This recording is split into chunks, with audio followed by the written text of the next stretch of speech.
Welcome to the JAMODI podcast. We are all surrounded by amazing coaches and leaders. So let's get an inside look at not just what they do, but how they do what they do.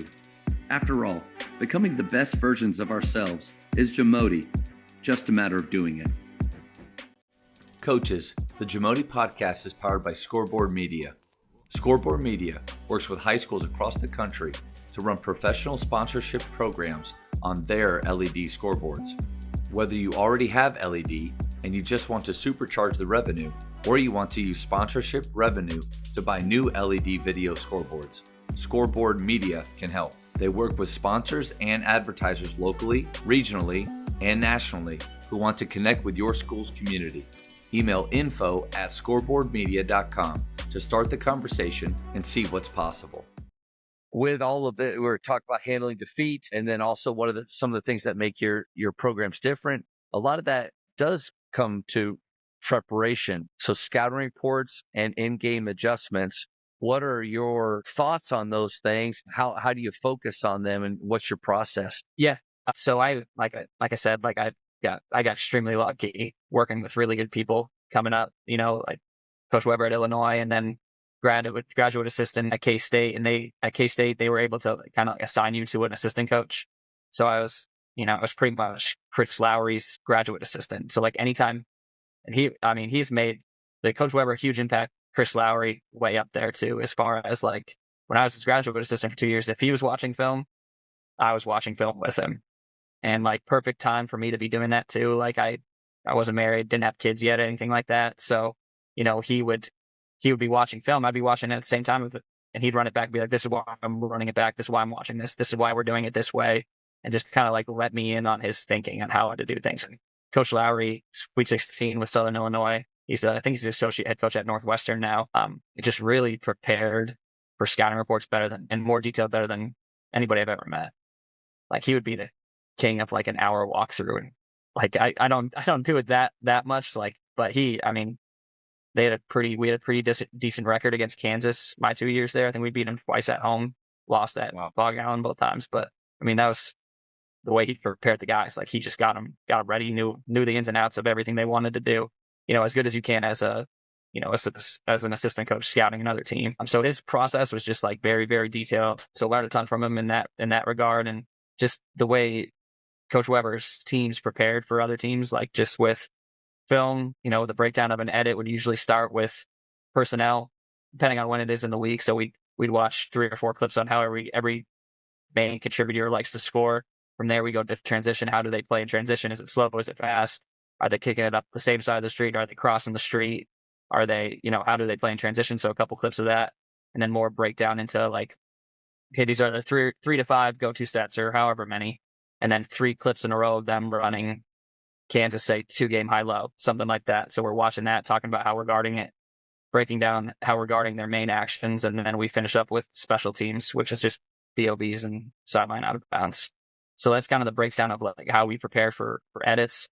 I haven't been as big as some of the Division I schools are, I think, on the paper copies of scouting reports. I just feel the guys learn better, more just watching how they score and just kind of a field-based thing.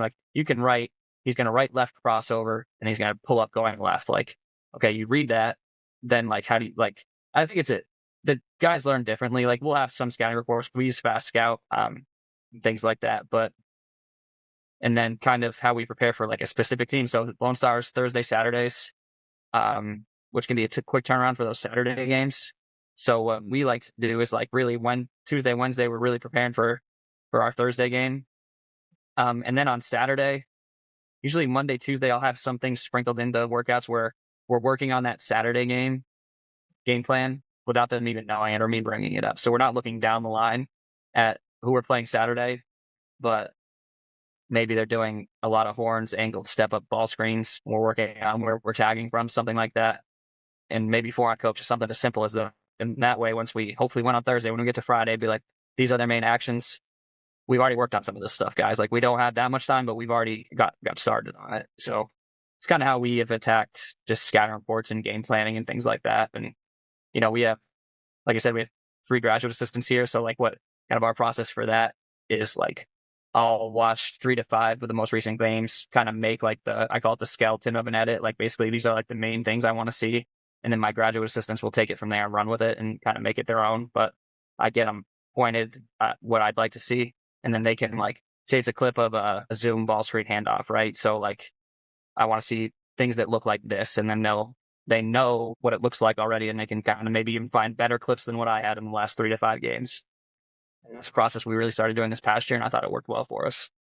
Nice. I think a lot of good gold there. There's three things that I feel like a high school coach can really take from that. The first is I actually believe that paper scout reports are very overrated. And so when you say you don't use them very much, or I've completely gone away from those, but I don't feel like we're not as prepared as we've been before. I feel like the two main ways that players, and this is even going kind of, if I can remember back to my own playing time, I didn't really focus on the sheet that much. When we were watching film of that team, I was locked in.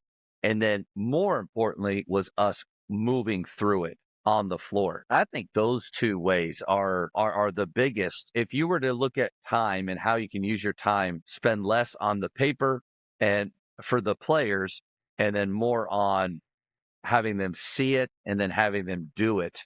In my opinion, that just makes sense. Yeah, and I don't know if I touched on walkthroughs, but yeah, I mean, we typically watch the edit up in the film room to go through the whole thing, and then out on the court, 3 to 5 plays. I've kind of gotten lesser and lesser. Like I think if you can take them out of their 3 to 5 main ways they want to score, or do a good job on those three, and make them take tough contested shots, like you're doing your job. Everything like that specialty after that, I think, is more instinctual, and like, Yep. you have a specific backdoor play, like you just got to be prepared. You got to be ready. Like it's not necessarily ready for that backdoor play. You got to be just locked in. Like, Yeah, and you think about it, that's why we play so many games before either district or conference play. Most likely they've already played against or gone through similar actions because there's only so many ways you could do certain things. yeah, And then also that's where we play small-sided games in practice all throughout the year to handle different coverages on ball screens, on staggers. Like, how do we guard this, fellas? And you just play a game out of that because you don't know when you're going to see it. But most likely by conference play, like you've seen or played against most of the things. So do we need to really spend a lot more time drawing this up, or can we just walk through it, run through it, see it, and we're good to go? Or I love your idea too of, in the moment in the games, like if they have a small wrinkle we've never seen, you just got to be instinctual and you got to talk and make it work. You just got to fix it. yeah, yeah, definitely. And one thing that Coach Weber, like those guys, like the Arizona Washington guys, they're big like shell drill, like really like clean. Like this is how we rotate. Like this is how our shell looks. Like I've gone to way more 5-on-4 scramble, because like you're gonna go against, like there's a lot of good coaches in Lone Star. Like there's a lot of good Division II coaches, and they're gonna get us in scramble. Like at some point, scramble. Duncan is going to create an advantage. He's going to create an advantage, and then you're behind, and you just have to fix the problem. So just like we worked on that for 40 minutes yesterday. It's just 5-on-4 scramble. And I think that's like one of the most important drills we do, because not only are you working on like how you're reacting to how the ball's moving and trying to get out of scramble. Like I say, like the backbone of any good defense is a great closeout. Like a great closeout can get you out of scramble. But also, like the goal of any offense is to get defense into that scenario. Yeah. So then how are you playing in that? So I think it's great, both sides of the ball. I've never been accused of being a good defensive coach. I think so. Maybe on the offensive side, we're able to do some things, but I think defensively we've improved over the last few years because I've gone away from organized shell almost completely, and we play a ton of 2-on-2, 3-on-3, 4-on-4, 5-on-4, 4-on-3, like small-sided games or disadvantaged games. And the more that I can get them uncomfortable and just figuring, you guys have to figure it out. And it's almost never the same pattern, never the same rotation. Like you said, we're rarely surprised in games, and we're able to fix things quicker. Yeah, I mean it's finding solutions in real time. Like yesterday in practice, we were doing scramble. Shot went up, showing the weak side. One of our guards had 2 guys to box out, like because you're down one. He's like, what do I do? And I said, if you can process the information fast enough, I'd go clear out the big guy who's closest to the rim, and then maybe one of your teammates can get you back. But like I talked about, putting guys in scenarios to go get the ball. Like, I don't know, you got to go get the ball. Like, I'm sorry, there's no perfect technique on how to, box out when you got two guys. Like, that's not something I can coach. I can put you in that scenario and see how you adapt and see if you can figure it out. But like, And players just figure it out. you might fail. You might fail. You may block out the big one and the other guy gets it, and you better slide over and wall up real quick on him when he has it. And then hope and pray that your teammates have your back sliding in there.